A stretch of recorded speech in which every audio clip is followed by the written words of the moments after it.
You're listening to The Secrets of Doctor Who, where we discuss everything about the hit BBC and Disney Plus series, Doctor Who. And today we're discussing the 15th Doctor's 2023 Christmas special, The Church on Ruby Road. I'm Dom Bettinelli, and joining me today on the panel are Father Cory Sticha. Hey, Father Cory. Merry Christmas. Merry Christmas. And Jimmy Akin. Howdy, Dom, and Merry Christmas. Merry Christmas, Jimmy. Folks, be sure to write an Apple Podcast review and share a podcast for your friends. That is a huge thing that helps us a lot to grow our community and reach more listeners. We have lots of feedback on our recent episodes, including on The Giggle. So you stick around to the end of the episode for that. And another show on the StarQuest Network you are sure to enjoy, if you enjoy this one, is The Secrets of Movies and TV Shows. And you can find that wherever fine podcasts are found or at sqpn.com/secrets. So before we get to our discussion of The Church on Ruby Road, there's just a couple of bits of news I wanted to mention. The first is that we now know when the first full season for the 15th Doctor is going to be.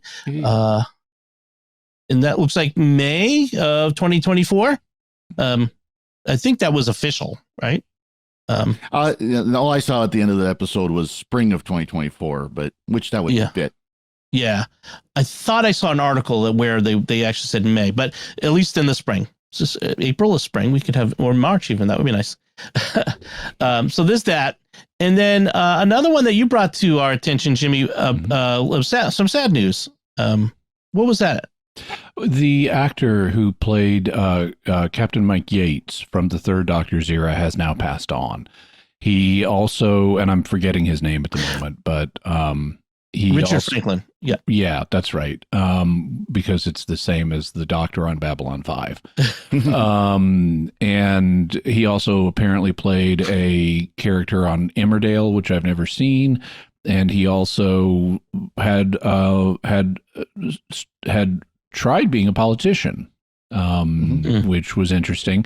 He was a member of UKIP, the UK Independence Party, among other things.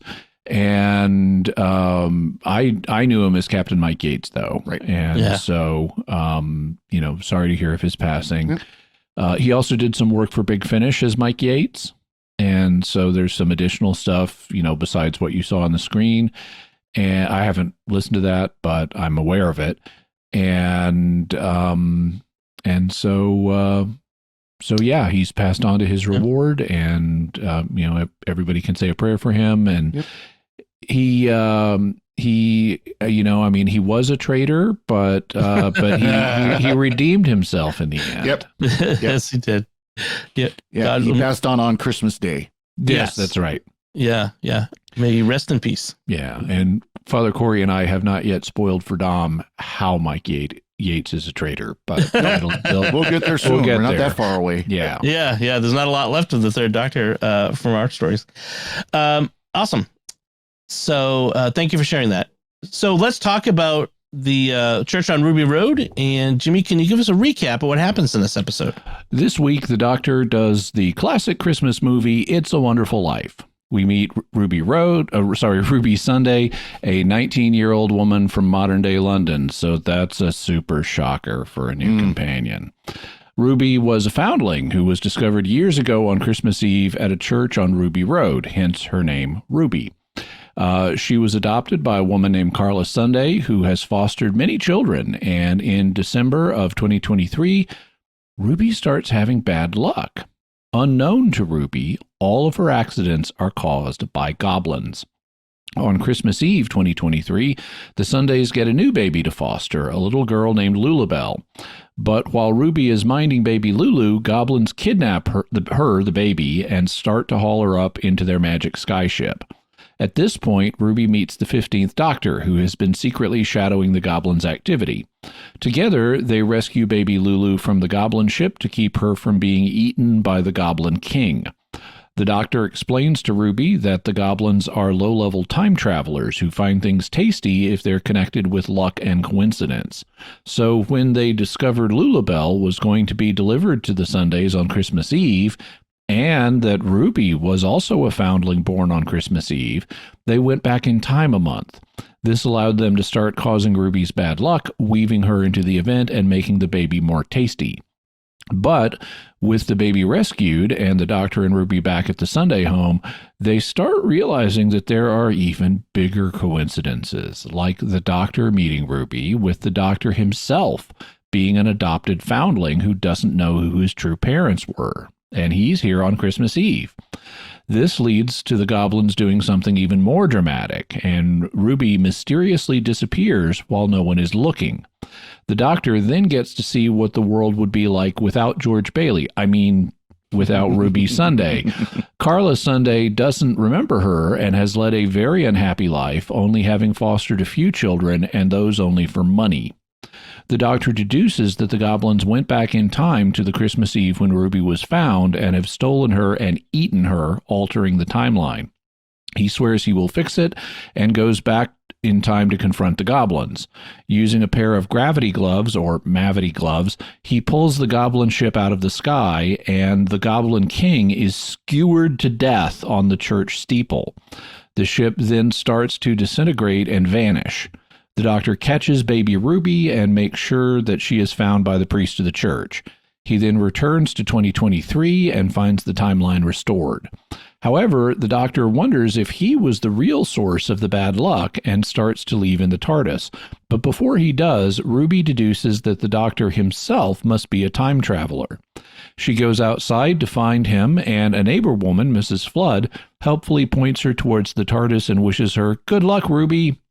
Then, when Ruby gets into the TARDIS and it disappears, Mrs. Flood turns to the camera, breaks the fourth wall, grins, mischievously says to the audience, "You never seen a TARDIS before?" and winks. The end. Portentous. Father Cory, what'd you think of this one? This was just fun. This was just a lot of fun. It was just, a good, enjoyable story. That's not all I'm going to say about it. It's just fun. I just really enjoyed it. Okay. Jimmy, how about you? Yeah, it was fun. It wasn't the best Doctor Who I've ever seen, but it was way far from the worst. Yeah. And it was fun. I wouldn't say it was perfect, but it was fun. I think it's an auspicious beginning to the 15th Doctor's run. I think that's good. I think I was glad it was a smaller story. It wasn't, planetary consequences or universal consequences. It was a small story about a couple of people. Yeah, it's like you can have a story where one person is under threat, and it can work if you care about that person. Exactly. It didn't have a bigger twist or something larger. It kind of felt like my wife and I were watching it, and she remarked it felt like it went kind of quick. It wasn't like you could have done more. But I think with a story that has to introduce a new Doctor, a new companion, new Sonic, and all of that, I think it was enough story for that. So that was good. It a little bit reminded me of the 10th Doctor's first episode, the first Christmas special that they did, A New Who. I actually didn't like that one. I think this is way better than the 10th Doctor's first Christmas special. I agree. Less. He laid in bed for almost the whole time. Right. And there was less regeneration madness and all that other stuff too. Yeah, I think this one worked better than that. I think the comparison is apt, though. I mean, just it was a simple story, just like this was, and so and it had a better killer Christmas tree. Yeah, it did have a better killer Christmas tree. Yes, there was. I should explain that in the original, some of the early David Tennant Christmas specials, they had animated Christmas trees that would violently rotate and kill people with their spinning and stuff like that. Yeah. In this one, we have a Christmas tree with a metal star on top, and it falls over and kills someone. And then the Doctor goes back in time and stops that from happening. But this is much more a Christmas tree that falls over and has an object on the top that can injure you. Just as bad luck. That's way better than animatronic killer Christmas trees. Yes. Russell T. Davies has learned. One thing I thought was interesting was the Doctor do another opening of an episode where the Doctor is doing a narrative. That wasn't very common in the New Who in general. There were a couple instances of it. Yeah, there were a few with Peter Capaldi did some of that. Yeah. I wonder if this is a new thing they're gonna do. Others have too. Yeah. My suspicion is it's not going to be a regular thing. Yeah. It's been used periodically in the past to get us into an episode or out of an episode. And I suspect it's just a writing, technique they occasionally pull off the shelf, but I doubt it'll be regular. We do have our third Scottish doctor, although only 2 have been on Scottish on screen, shall we say, in their in their accents and stuff. And I thought it was fun to see I like the doctor's energy. He's very energetic, much more so than anyone since Matt Smith, I think. And him dancing in the club wearing a kilt. I mean, it was all that's very evocative. They're setting a tone for how this doctor is going to be different from the last several. So I think that's interesting. I actually have 3 kilts, and I wear them for dancing, but I do a completely different style of dancing. And it's like I wear them for like English country dances, which are not standing in one place, hopping around in a circle. The other thing that was interesting is Ruby's origin, and I feel like we're getting a look at our season arc. Russell T Davies likes doing, season long story arcs, and the mystery of Ruby's origin, and who is the woman in the hood putting the baby on the steps of the church. My theory is that it's Ruby herself, delivering her own self as a baby, that there'll be a weird timey-wimey reason for that. I've seen other theories, like it's the 13th Doctor, which kind of think is interesting. It could be Ruby herself doing the delivery, but I don't think they're going to go with I'm my own mom. Oh, no, that's not what I meant. Yeah. I'm my own grandpa is enough. Yeah. Yeah.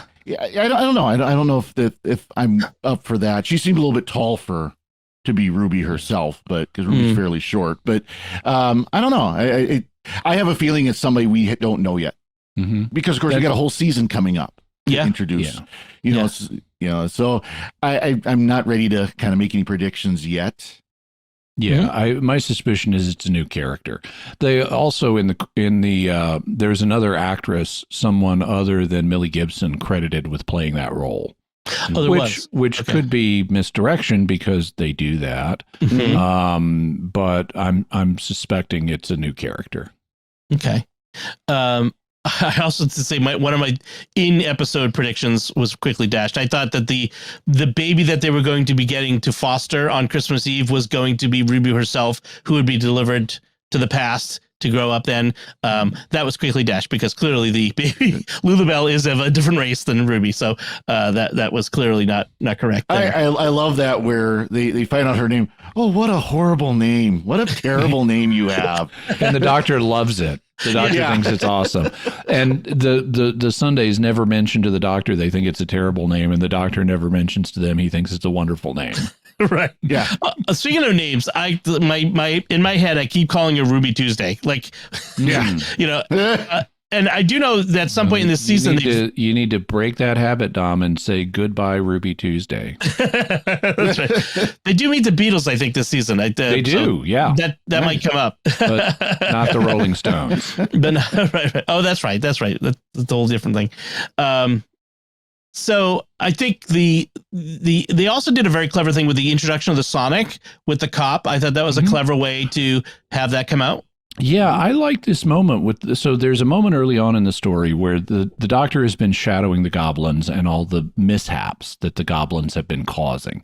That's actually how he first meets Ruby. He's dancing in the nightclub and we don't realize it, but he's there because he's shadowing what the goblins are doing, and the goblins are about to cause Ruby to drop a drink, and he catches the drink, and she says, "Oh, sorry, I'm clumsy." And he says, "No, you're not. It's worse than that." And then he leaves.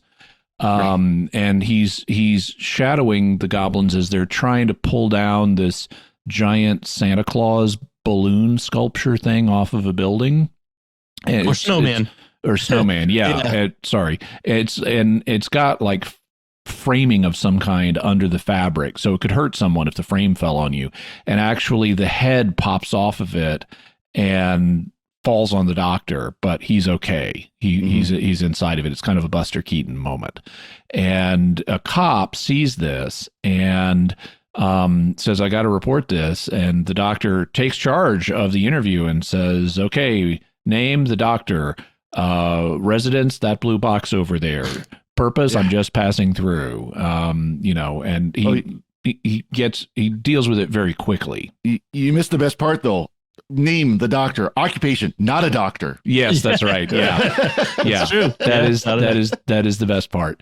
Yeah. But then the cop follows him over to the TARDIS, and the doctor turns to him and essentially says, she's going to say yes. And the cop is confused, and the doctor says, the woman you're going to ask to marry you on Christmas Day is going to say yes. And he's like, how do you know that? And the doctor has this, he says, well, my Sonic, and he's got this new Sonic that I'm not particularly wild about. It looks like two computer mice mating. But he says, my Sonic just dinged. And that tells me that you've got a 2-carat diamond ring in your pocket, but the sales don't start until Tuesday and you couldn't wait. So that tells me you're going to ask her on Christmas Day. And the fact that you paid all the extra money to be able to ask her on Christmas Day tells me she loves you and she's going to say yes. Right. And it's a very nice little moment. It's just really cool. It takes us away from the story for a moment, but that's okay, to have something, just a nice little moment like this. It's very Sherlock Holmes, the noting the little details and all that sort of thing. Yeah, I agree on the Sonic, by the way. I don't love, it's like a round disc sort of thing instead of a... It's kind of like two 1990s remote control thing, Yeah. Yeah. When they tried to do these kind of round designs with remote controls and TVs and stuff, and that's kind of what it looks like. And it's, and I agree with the mouse thing. It looks, like the front end of a mouse. Or I don't hate it as much as I hated the 13th Doctor's Sonic. Yeah, but I'm not wild about it. With the 12th Sonic sunglasses.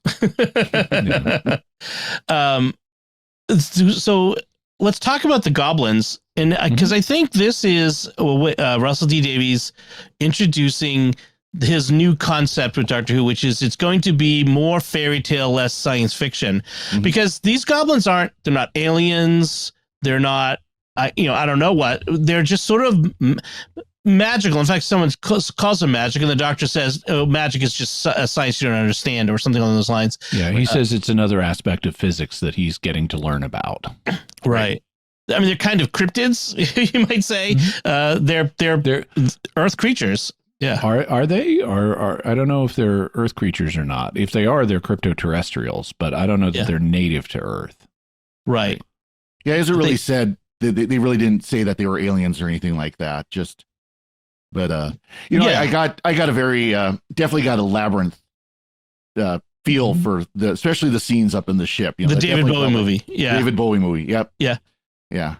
Yes, that was definitely a kidnapped baby, a goblin king, rescuing that's very much that's the plot musical. Of the movie Labyrinth musical. What did you think of the musical numbers, the singing and all that? Was it a weird distraction or? Oh, I could go with it. They've got I would have tweaked the lyrics, a bit, but goblins are magical creatures. They can sing in their spaceship or their skyship if they want. And then having the Doctor and Ruby join in that song, which is, there's only the one song where the Doctor and Ruby and the goblins sing. So there's only the one musical number in that sense, but having them join the song and bend it to their own purposes to fit in, I think that's totally fine. Yeah. It's dark. They're singing about how they're about to eat a baby. Yeah. I mean, that's where I got kind of the Labyrinth theme, because of course, if you've seen the movie Labyrinth, it's got David Bowie, and there is quite a bit of singing, especially with the goblins and David Bowie. And they did kind of have a feel of kind of a Jim Henson Muppets type feel to the goblins, even though they were animated, they were computer graphics. Most of them, I think the musicians were actual humans in costume, but most of them on the floor were just computer graphic. The Goblin King, of course, was computer graphic. This was definitely the Disney money coming out here. The Goblin King didn't have very much, he didn't have any lines. He didn't really do anything except sit there with his mouth open, waiting to eat whatever was on the conveyor belt being sent to his face. That's why I would tweak the lyrics, because in the Goblin song, the goblins are singing about how they got a baby and they're going to eat for 3 days, and it's like there's there's a lot of goblins here. Yeah, even with their small stature, unless they're eating tiny amounts, that baby's not going to last 3 days. And then it turns out it looks like none of them are going to eat it except the Goblin King, and he's going to eat the whole thing. Right. It was a little odd, but yeah. I have this logic problem. You may have noticed. My wife joins you in that. She pointed it out as well. Well, this is definitely the fairy tale aspect of it there. Right. And then there's a whole thing, with the goblin ship that the Doctor gets into about the language of luck, the language of ropes, and like this whole idea that the goblin ship is. It's not built in a conventional sense out of, screws and bolts and wiring or whatever, but out of ropes and this and luck in a sense, which it was kind of an interesting coincidence and luck. Yeah. Yeah. It's actually how the Egyptians built their ships. They didn't use screws or metal or nails or anything. They were tied together with ropes. Interesting. But what I liked about that is the Doctor, he figures that the ropes in the ship function like circuitry, and he's deducing this whole science of luck and coincidence on the fly. He does not know all this already. He tells because Ruby assumes he already knows all this, that this physics he's talking about, and it's like, no, I'm figuring it out right now. Right. That was nice. I mean, it was nice to see the Doctor back in the I don't know everything already phase, days like and actually overjoyed that he gets to learn something new. Right. He does get upset when Ruby calls the goblins time travelers, because he's very clear they're time writers. The Doctor has often disdained the more crude forms of time travel in the past, what was it? Captain Jack's time device and River Song's vortex manipulator. Yes. He disdains those cruder forms. But yeah, it's time travel, Doctor. Sorry. It's basically that was his. I'm not like them. I'm a time traveler, but I'm not like them. Yes. Yeah. Although at that point he doesn't admit he's a time traveler. He just boasts about time travelers. Yeah, he never actually tells her. She just kind of figures out at the end that, oh, he's a time traveler, because he mentions going back to where the goblins were and having hung out with Houdini for a summer. It's interesting. So we have these intelligent gloves that they use to hang on to the ladder. And as soon as you see them, and as soon as they have a limited power, that's going to be a plot element in the future. But Jimmy, as you pointed out in your recap, Russell T Davies is sticking with Mavity for gravity. I was pleased to see that. He describes, I thought I had it in my notes, but maybe I don't. But he describes how I do. These gloves cancel out your mass and your weight and mavity. And so you can hang on to something without expending energy. You can also reverse the gloves so that you fall down. You can reverse them in another sense, which is what he does at the end to pull there's a ladder attached to the ship. And he uses the Mavity gloves to pull on the ladder to yank the ship out of the sky and impale it on the church steeple. Yeah. And I'm okay with having Mavity as a little running in joke. That's fine. I am glad that the impaling of the Goblin King was bloodless. They are keeping it more family friendly in that. So that was good. I'm very glad for that. They are sticking with the Timeless Child, as we mentioned before in the giggle, when we talked about the giggle, that Russell T Davies says, no, that's now part of Doctor Who lore, so we're sticking with the Timeless Child, and it's a key plot element in this one, because that's the revealing the Doctor is adopted, he doesn't know his parents, all these things we learned about the Timeless Child. So I thought that was interesting. Yeah, and that's what ups the stakes for the goblins, because now it's like they're going after Lulabelle, and they weave Ruby Sunday into the event because of she's a Christmas Eve foundling, and that makes going to make the baby tastier. But then Lulabelle gets rescued, and then the goblins discover the doctor is a foundling, and he's a complex space-time event, and he's here on Christmas Eve, and Ruby's here, so now Ruby is really tasty, and she becomes the target. But not as an adult, but as a child, which is interesting. Yeah. And that's such a great scene where they're kind of talking about that. And every time they mention the word coincidence, thunder rumbles and the clouds build up. And, and that's a coincidence. And the doctor's, kind of doing the fake smile of, stop saying coincidence. Really bad here. I liked Mrs. Sunday, Ruby's mom. Yeah, she was great. And her grandma too. Yep. Cherry. Cherry. Yeah. Yep. I have it in my notes. Nice to have a positive maternal figure, because Carol Sunday is a really positive person. I mean, we see her down on her luck in the dark timeline, but in the main timeline, she's a really nice person. She's very generous and loving and positive.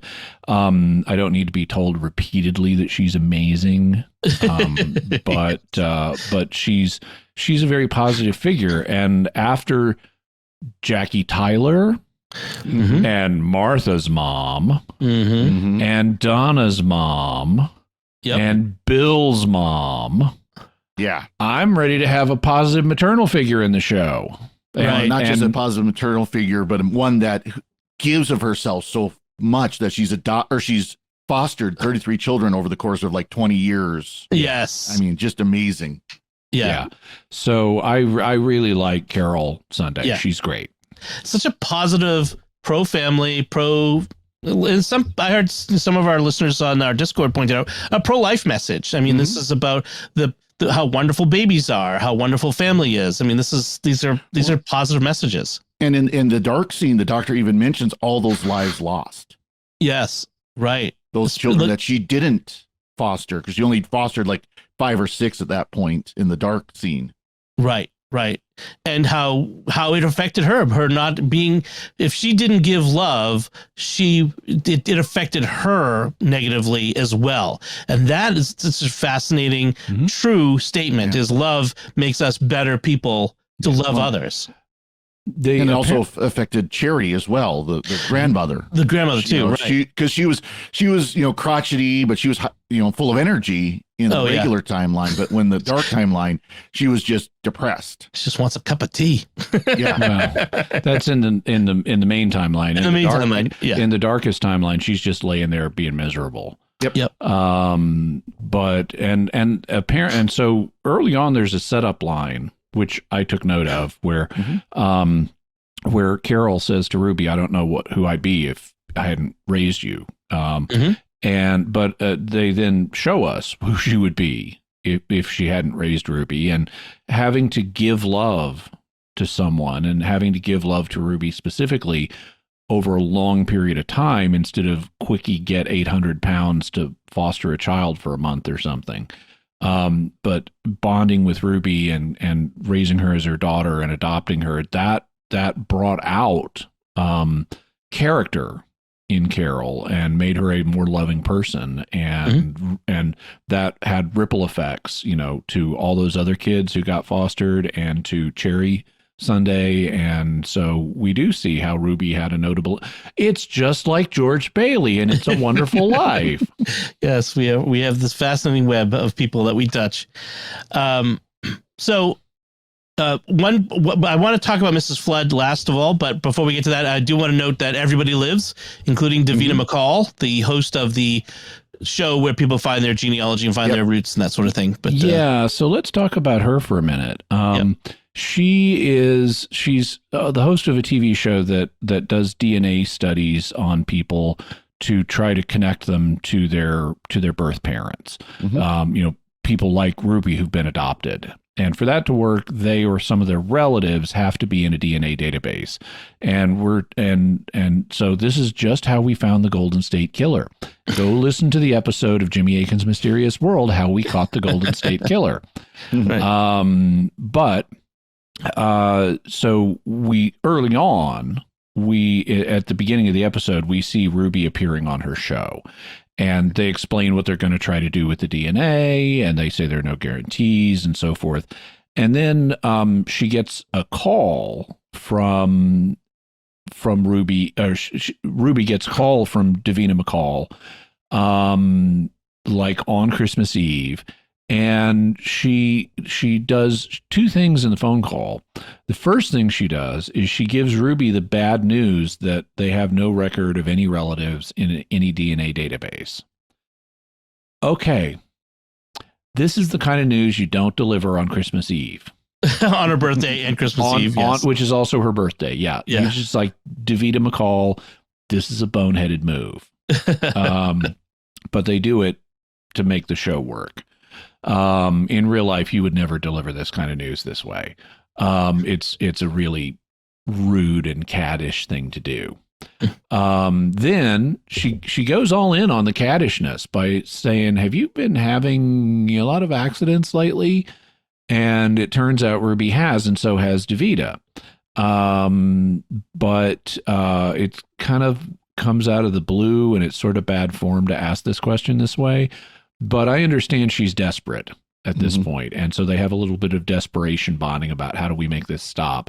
And it's at that point that, because of the goblin's interference, the Christmas tree falls over and impales her head. We don't see this part, but we're given to infer that the metal star on the top of the Christmas tree impaled her in the head, and she died. And then at the end of the episode, as the doctor is fixing the timeline, after he fixes Ruby's part of the timeline, he then jumps back to Davita McCall and catches the Christmas tree as it's falling towards her. And so Davita McCall, and he uses her name, and so she gets saved too.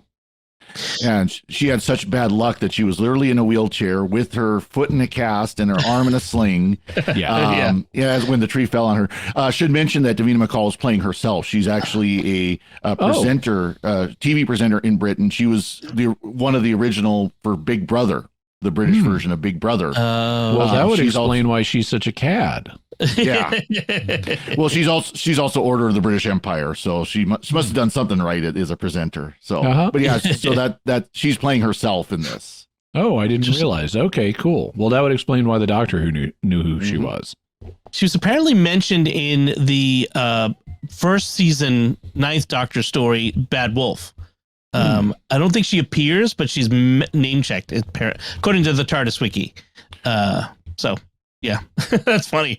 So let's talk about Mrs. Flood. Mrs. Flood is the Sunday's neighbor, who we first see her complaining about this blue box sitting on the sidewalk, blocking the sidewalk. Blaming the landlord for it. Yeah, that's right. Was Abdul the landlord? That's what I guessed. Or another neighbor or somebody. Something like that, yeah. But she's assumed he must be responsible.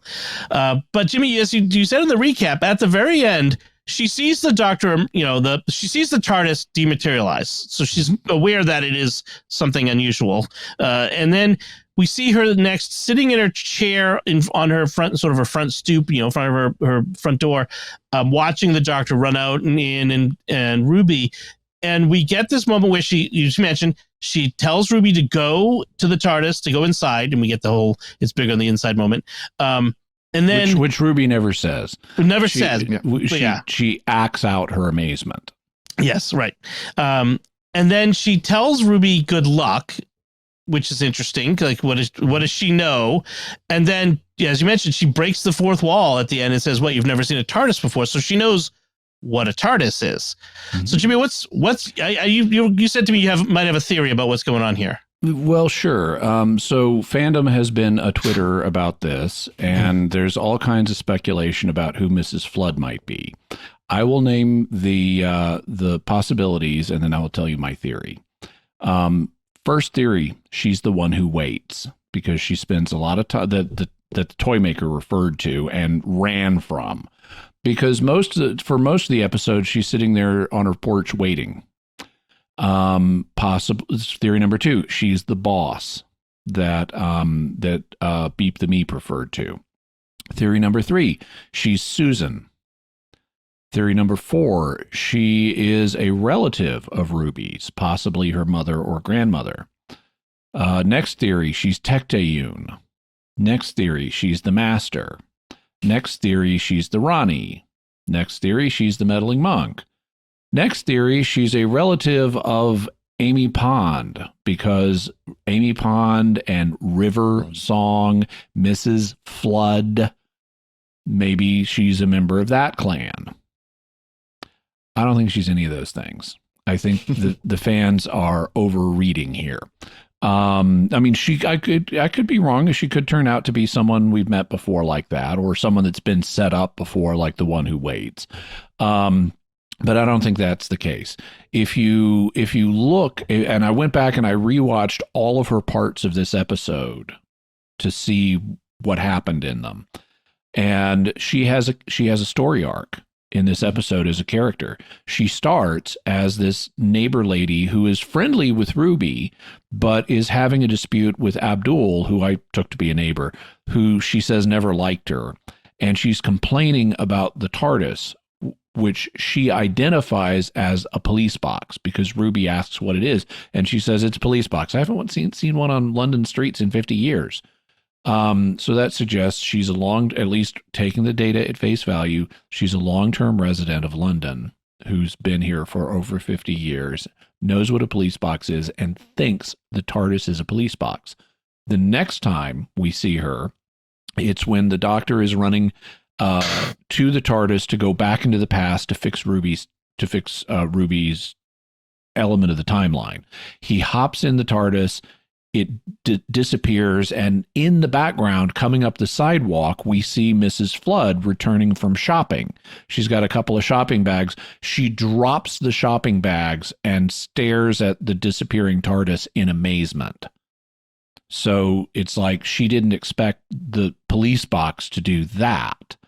Then as the Doctor, she goes and she sits on her porch and has little brief conversations with the Doctor as he's going around in the TARDIS to fix different things. She refers to the TARDIS initially as your box of tricks. And so she sees the TARDIS appear and disappear in different places multiple times in a short space of time. And then she wishes Ruby good luck. The door to the TARDIS at that point is slightly open, and she nods for Ruby to go in. And then she turns to the camera at the end and smiles and says, "Never seen a TARDIS before," and winks. The only thing, taking all that data together, what it looks like is she was an ordinary neighbor woman who thought this was a police box, saw it vanish in front of her, and then had conversations with the Doctor as he was repeatedly materializing and dematerializing, and she learned about the TARDIS that way. Maybe she even took a trip on the TARDIS. Maybe that's why the door was open. Maybe she's a crypto companion or something, but I don't think she's any of the other things. At least she could turn out to be, but based on the data in the episode, she looks like a neighbor who learned about the TARDIS by seeing it work and talking to the Doctor. I think another possibility is that we will see her character, but at a much younger age. Later in the season. Yeah, could be. You see something like, and I'm sure, they can do something like she's, it's before she gets married to Mr. Flood, whoever he was. And oh, by the way, I'm going to get married next week and it's to the so-and-so Flood. And the Doctor kind of goes, oh, and that's kind of the end of the episode type of deal, but I don't know. I don't want it to be Susan. I don't want it to be the Ronnie. I want her to be someone that has encountered the Doctor before, and of course, again, if it was 50 years or whatever it was, maybe that was the hint of when it's going to have happened. Like the Doctor go back, because I know there's an episode where they go back into the 70s. So, because judging by the dress of the Doctor, so maybe it's maybe that's when it happened, and she encountered the TARDIS then, and she's just thinking it's a police box at first, but then that scene where she sees it materialize, it goes, oh, it's that police box. Right. And that's a possibility that occurred to me. I would be happy to see Mrs. Flood in the future in another episode, even as a younger age, and see exactly that. It would shed interesting light and context and explain, like, why does she wish Ruby good luck and things like that. That implies she knows what a companion is. Yep. But I also don't want her to be Susan or those others. I want Carol Ann Ford Susan back. Yeah. And there's some indication that she may be coming back. Based on little hints or what may be hints that Russell Davies has dropped. I hope so. I feel like the last bit there, the fourth wall break, was Russell T Davies himself, in the sense, wanting to speak directly to new and old fans. And I think that because that's been a big emphasis is how they're trying to grow the audience for Doctor Who. Now that I think about it, there's no other explanation in this episode of what a TARDIS is. I don't think the word appears anywhere else in the episode. So that could also play an audience education function for the new fans on Disney Plus. That thing you just saw is called a TARDIS. Right. Also, the fourth wall break on Christmas, I think there's an allusion there to the Feast of Stephen from the first Doctor's time, which is the other time we've had a deliberate fourth wall break on Christmas on Doctor Who. Yeah. Yeah. I wonder if we'll start the new season with an introduction of what the TARDIS is. Yeah, it's an explanation to Ruby by the Doctor, probably. Yeah, and it doesn't have to explicitly be him explaining to her, but some way that there will be an exposition of what the TARDIS is. Yeah. So that brought us to the end of the episode. Father Cory, any other notes on the Church on Ruby Road? Well, I did have, let's hear. I got a kick out of the fact that the Goblin ship has Jeffrey's tubes, even though they're a bit more primitive. I was thinking more John McClane in Nakatomi Plaza, but that too. That's true too. That's true too. But of course, it's a ship, so it's got to be Jeffrey's tubes. That's right. And then I love the line about the classic Polaroid. You can't film for that. Wait long enough, it just comes back into popularity. Yeah, that's right. Which is the Doctor. Jimmy, how about you? Any other notes? Nope. Awesome. All right. So I did promise some feedback. So let's get right to that because we have so much. First one is a bit of more general feedback from Jacob, who sent in an email, who wrote, in The Angels Take Manhattan, way back in the 10th Doctor's time, Rory and Amy were sent back to the 1930s, lived long and happy lives, and then died. 11th Doctor's time. Sorry, I always do that. I don't know why I mix those two up. But had not Rory, the last Centurion, guarded Amy for 1,000+ years as his robot self? As such, why would he now grow old and die? What am I missing here? Thank you for relating your understanding of this element to Doctor Who lore that has been vexing me for some time. I enjoy listening to your recordings and most every evening and look forward to the current episodes as well. Yeah, so I don't blame you for missing this because I don't think Stephen Moffat explained it very well.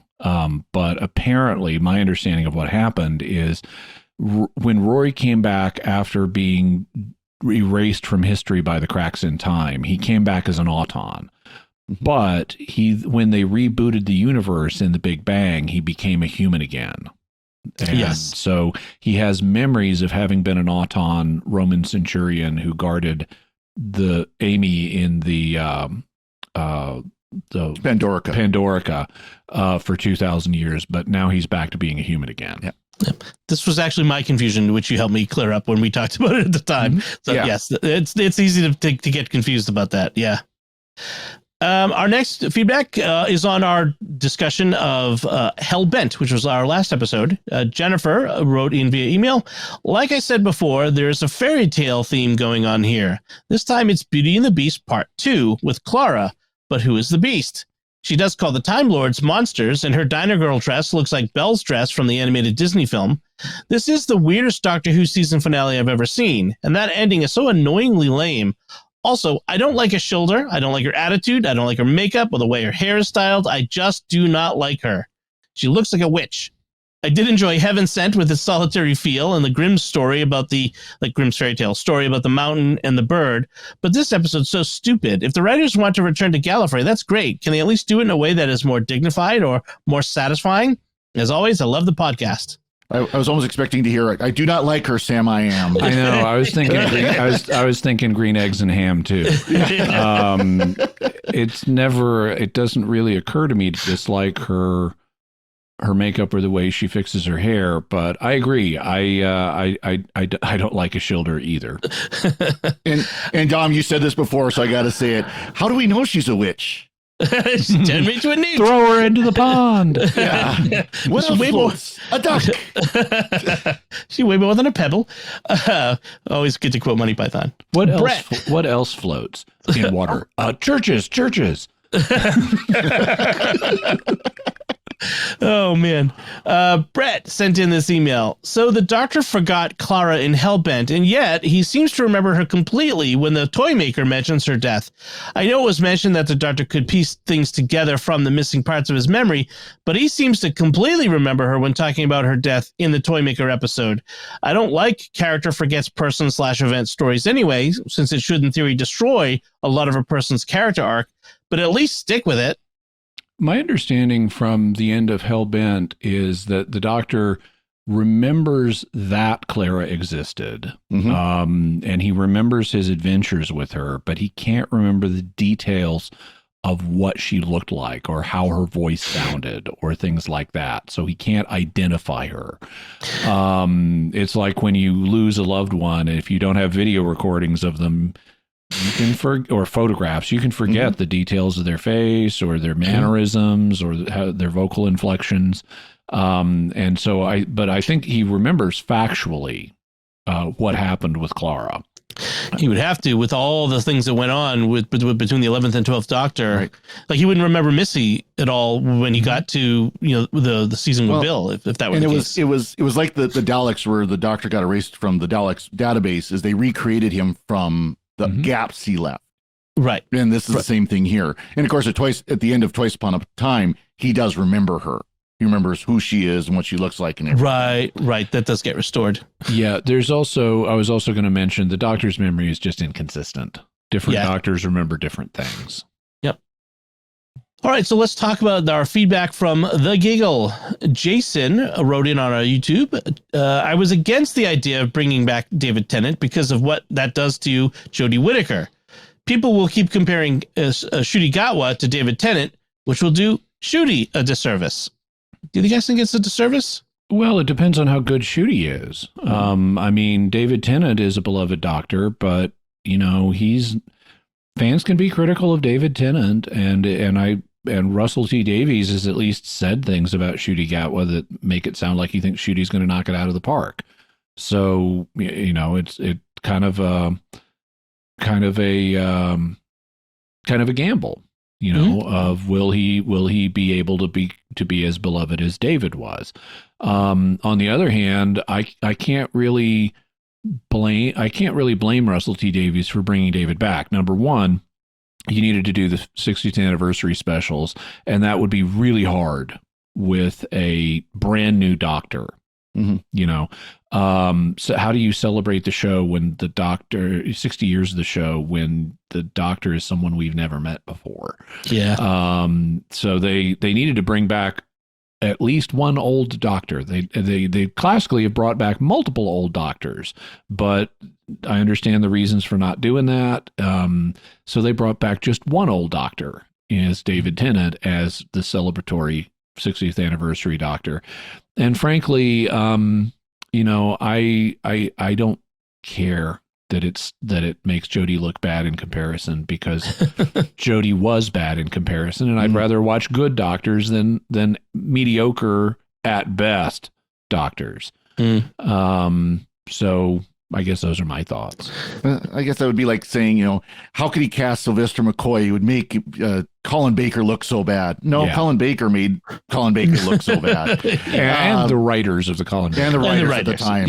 Yeah. And fans have always compared Doctors. We'd have discussions, and at some point, one of us would say, "Oh, the 10th Doctor is kind of drawing on Tom Baker here a little bit, or he's got second Doctor vibes, or something like that."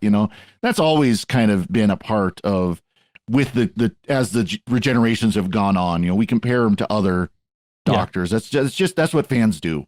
Yep. And I would disagree. I'd say they could have had the 60th special with a brand new Doctor. I mean, after all, they started out the series with a brand new Doctor. Oh, wait. That's right. I think it was the first time we've had a brand new Doctor for one of the big specials. I think it's... Yeah, we started out like that's the first of the 60th was a regeneration episode, post-regeneration episode. Put an asterisk on the War Doctor, I suppose. I was just going to mention him. We have had a brand new Doctor in an anniversary special before. He just wasn't the only one. He wasn't the new, we're going to see him again. He was one shot. So, yeah. Coda commented on our YouTube, it was okay, the giggle, but how was this a 60th anniversary special? I wish you'd expanded on that, Coda, on what your complaints was, because I'd love to have that discussion. But so I don't think there's any one thing that an anniversary special has to be. Mm-hmm. I think that there are certain characteristics that need to be present for something to be an effective anniversary special. The first thing is it needs to tell a big dramatic story. Mm-hmm. And the second thing, in order to, as an anniversary special, as opposed to just a special, it needs to in some way reference or incorporate elements of the show's history. That's why the very first anniversary special, the 10th anniversary special, they brought back the two previous Doctors, in the third Doctor's time. And they tried the same thing with much less successful results for the 20th anniversary special in the fifth Doctor's time with the 5 Doctors. And then at the 25th anniversary, they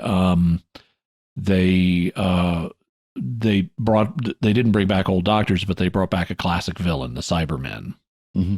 And then for the 50th anniversary, they brought back a couple of older Doctors, one of whom was brand new, and they dealt with the Time War.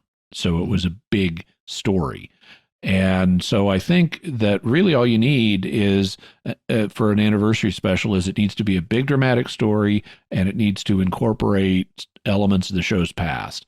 And they did that here. Mm-hmm. we had David Tennant back, we had Donna Noble back, we had Melanie Bush back, mm-hmm. we had Unit back, we had the Toymaker back. So it definitely pulled in elements of the show's history. And it was a big dramatic story because it was a regeneration story.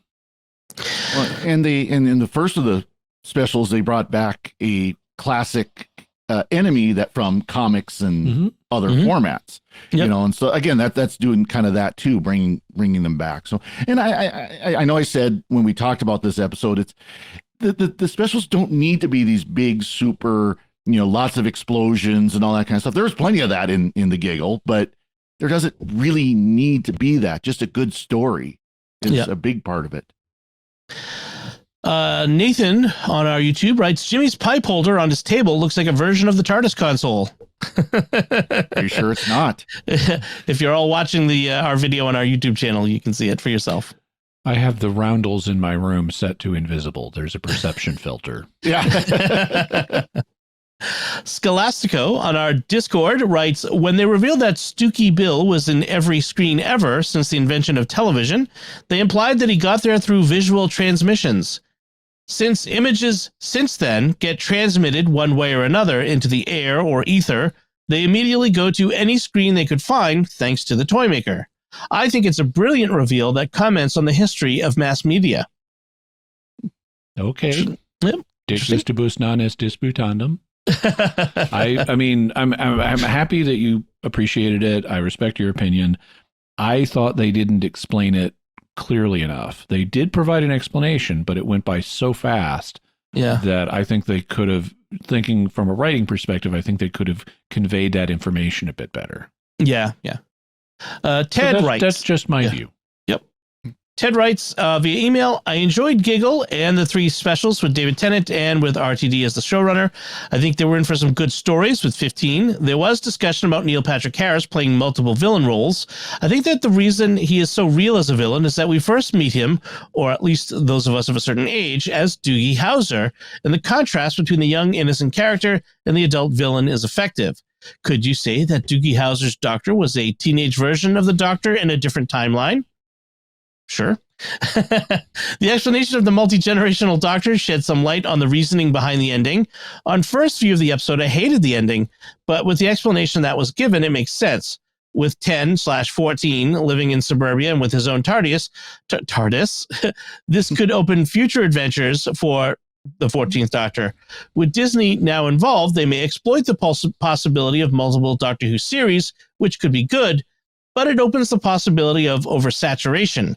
We have seen this with some of the Marvel adventures, and the Star Wars spin-offs and interest in Doctor Who might be diminished. Now, I'll get to his last point after you respond to that. Yeah, I don't think the problem is oversaturation with Marvel or Star Wars. I think the problem is the material they've been cranking out sucks. Yeah. I think you could sustain multiple. I mean, I agree that Disney and the BBC could damage the franchise if they produce a bunch of stuff that is mediocre. But if they produce a bunch of stuff that's good, I think, I mean, we're getting 9 episodes of Doctor Who a year, you know, and if they could do a Doctor Who, you know, they could do 2 or 3 or 4 Doctor Who series a year. They could technically do 5. There are 9 episodes, so they could do spinoff things, and I know they're talking about it and planning to. They could basically fill up the entire year with Doctor Who content, and that wouldn't ruin it. I mean, back in the day, that's what they did. I mean, TV series used to be monstrously long. They would fill basically a whole year with a few weeks for repeats. And so I think they could give us a show a week for a long time, as long as they're good. And that's the real trick. I'd like to see them, you know, if they're going to go back to previous Doctors and have adventures with them, do it kind of the Big Finish format of just have like 1 or 2 episodes with this Doctor, you know, have like a anthology, anthology. Yeah. Like an anthology series so you don't just have like a series of the 14th Doctor, but you might have 1 or 2 episodes with the 14th Doctor and 1 or 2 episodes with the 7th Doctor and something like that. I agree with many of the Doctors. The actors are old enough now, they would have a hard time pulling off a whole series. I would make an exception. The 8th Doctor. I would love to see a full series of the 8th Doctor. I agree. Yeah. Agreed. Yep. And Paul McGann is fit enough and young enough he could do it. Well, and that's something they could use to explore the start of the Time War. You know, like they could go like a year or 2 before the Time War, or, you know, and kind of move up into it and kind of explore some of that. And they've got all kinds of Big Finish they could recycle for that purpose. Yep. And then finish off Ted's email. Now to address the 800-pound gorilla in the room. Yes, the redhead issue. I believe that Leela was the first redhead, and she was excluded from the discussion. I hope you all have a blessed Christmas and a safe and healthy 2024. She was a little too stabby to stab. I don't think that Leela was a redhead. I think she's a brunette, but you know, so I thought too. It can be hard to tell with the makeup and the cinematography and that sort of thing. Tim writes in an email, listening to Secrets of Doctor Who makes me want to watch more Doctor Who, and watching Doctor Who makes me want to listen to you guys more. It's a self-feeding cycle, and I love it. And Jimmy, thanks for not giving away the secret conspiracy that redheads have against all those non-redheads. I'll see you at the next secret meeting in the exclusive section for men with epic red beards. And remember, the password is sunburn. Well, you know, I always honor secrets, so I would never reveal such a thing. Thank you very much, and aloe vera gel. Doug's Film and TV on YouTube writes, good review of The Giggle. I will say this was a great way to celebrate 60 years of the show.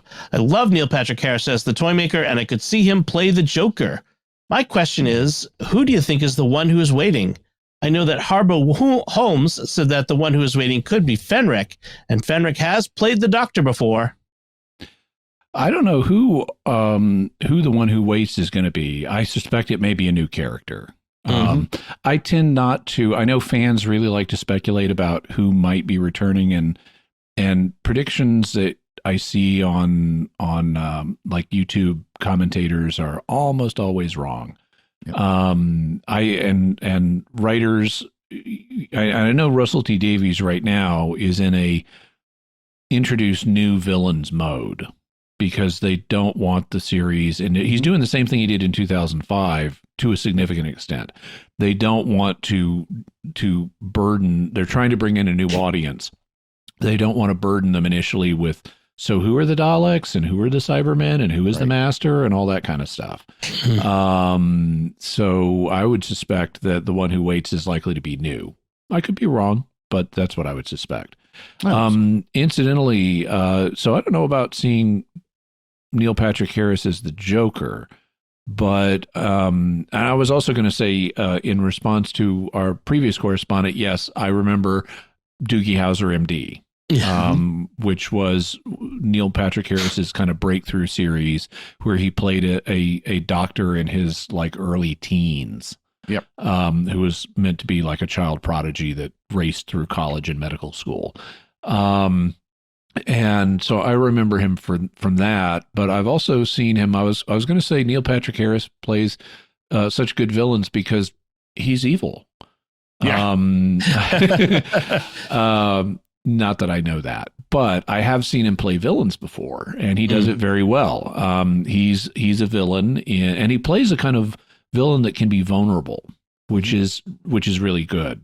You know, if someone's over the top and flexible, you know, just invulnerable, it makes them less interesting. He even brought a little bit of vulnerability to the toy maker, who was as cranked up to 11 as I've seen him do for villains. But like if you watch Gone Girl, he's a villain in that has vulnerabilities. If you watch he actually plays a supervillain of comic book style in Dr. Horrible's sing-along blog. And he's a really good supervillain. He's also really vulnerable. He's this supervillain wannabe. He's Dr. Horrible. He really wants to get into the evil League of Evil so bad. But he's still trying to work up the nerve to talk to this girl he sees in the laundromat. You know, and so I've seen him do villainous roles before, and I think he did it very well here. He also did Count Olaf in A Series of Unfortunate Events, which is another I've never seen villainous that one. Yeah, that's pretty good in that. Then our last feedback comes from the Cloister Bella Journey Through Time and Space on our YouTube, who writes, "Thank you very much for the shout out, gentlemen. Your podcasts have become one of my go-tos. Always very much fun, entertaining, and informative. A very comfortable watch and listen as well. I wanted to mention one thing about The Giggle. The actor who played Charlie, whose name is Charlie DeMello, was on Coronation Street. He was foster father to Kelly Nealon, who was played by the current companion, Ruby Sunday, the actress Millie Gibson. I look forward to your discussion on the Church on Ruby Road, and cheers from Canada." Yes, as we've said before, everyone who's a British actor in the UK eventually ends up on Doctor Who and probably Coronation Street too. Coronation Street or EastEnders or one of those popular. Yeah, I have never seen any of those except for Dimensions in Time, which did not encourage me to want to see any more of them. Yeah. Yes.